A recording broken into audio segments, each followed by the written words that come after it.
अस्सलाम वालेकुम, कैसे आप सब। होपफुली आप सब खैरियत से होंगे।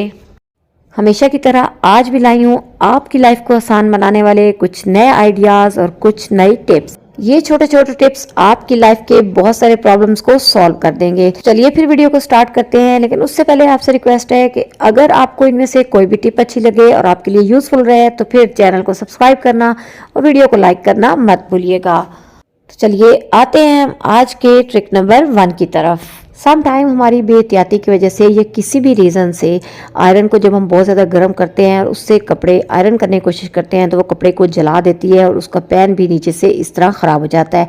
अब इससे हम कोई भी कपड़े अगर प्रेस करेंगे तो ये उनके ऊपर निशान छोड़ देगी। इस पैन को साफ़ करने का आपको बहुत ही आसान सा तरीका बताती हूँ। आपको लेना है एक न्यूज़पेपर, उसके ऊपर 3 से 4 चम्मच आपने डाल देने हैं नमक के और फिर आपने अपनी आयरन को इसके ऊपर फेरना है।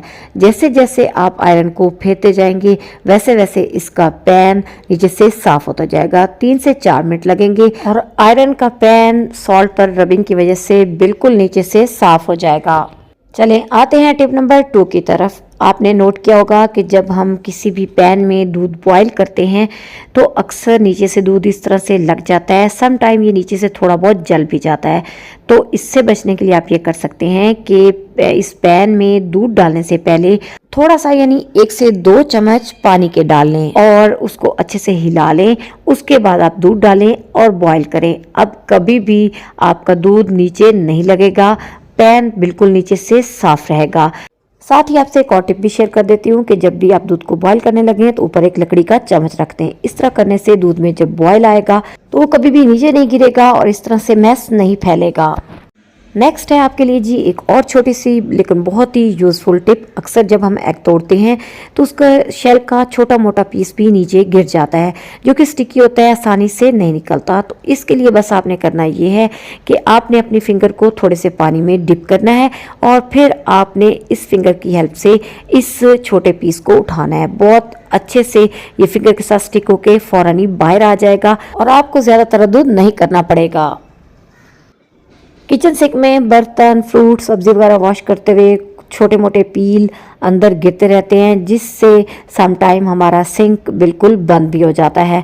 तो इससे बचने के लिए आप ये कर सकते हैं कि आप ले लें एक पुरानी प्लास्टिक की बॉटल जिसका साइज़ इस सिंक के जो ये होल है इसमें फिट होता हो और फिर आपने बेस से इसको काट लेना है। ये देखिए मेरे पास 2 बॉटल्स हैं, एक बड़े साइज़ की है, ये उस जाली के अंदर फिट नहीं बैठेगी तो मैं लूँगी छोटी बॉटल, बेस से इसको काट लूँगी। एक बाउल फॉर्म में मैंने इसे काट लिया है।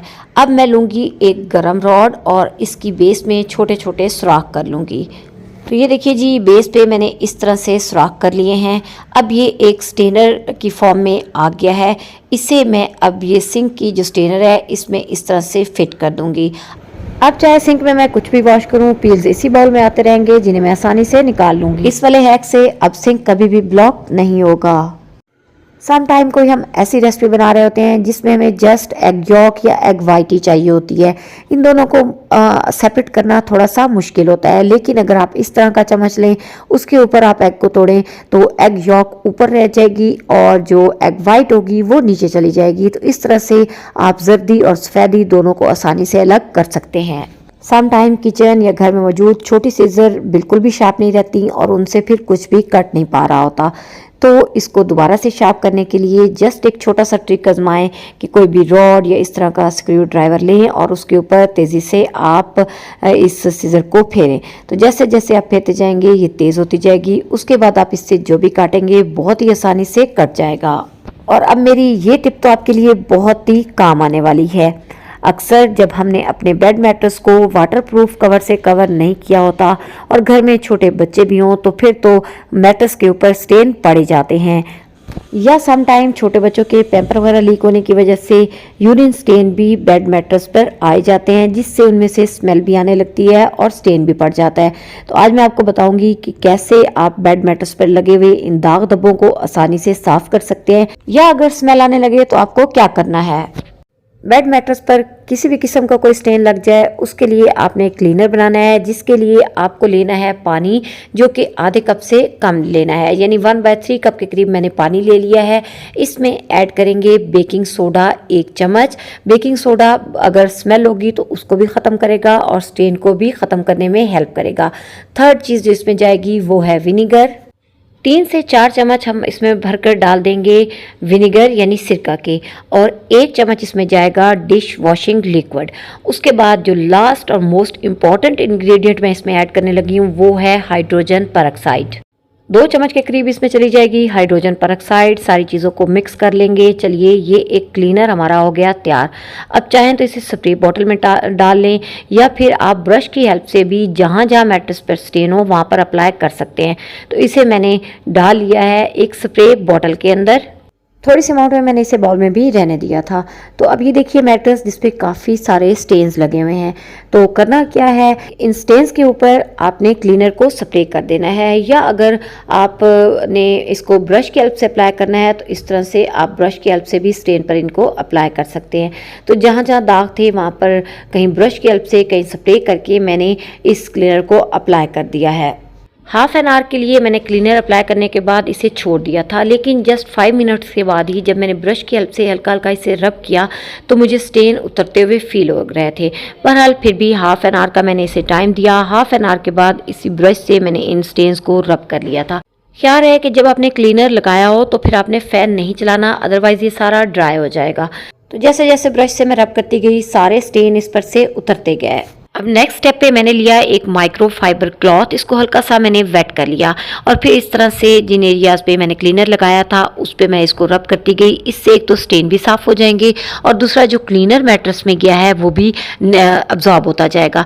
तो इस प्रोसेस को मैंने 2-3 बार रिपीट किया, यानी ये मैंने माइक्रो फाइबर क्लॉथ को स्टेन पर रब किया, उसके बाद इसे पानी में डिप करके अच्छे से वॉश कर लिया, दोबारा से फिर रब किया, और इस तरह से जी जितने भी स्टेन थे वो मुकम्मल तौर पर साफ़ हो गया। ये देखिए अब बाउल वाला पानी भी साफ़ हो गया है, यानी अब पीछे मैट्रेस के अंदर कोई क्लीनर भी नहीं रहा। उसके बाद ड्राई माइक्रोफाइबर क्लॉथ से इसको मैंने मज़ीद ड्राई कर लिया था और फिर फ़ैन ऑन कर दिया था ताकि अच्छे से ये ड्राई हो जाए। तो ये देखिए ये है रिज़ल्ट आपके सामने। सारे स्टेन्स जो मैट्रेस पर लगे हुए थे वो बिल्कुल साफ़ हो गए हैं। तो आप भी इसी तरह से अगर आपके मैट्रेस पे स्टेन्स लगे हुए हैं उनको बिल्कुल साफ़ कर सकते हैं।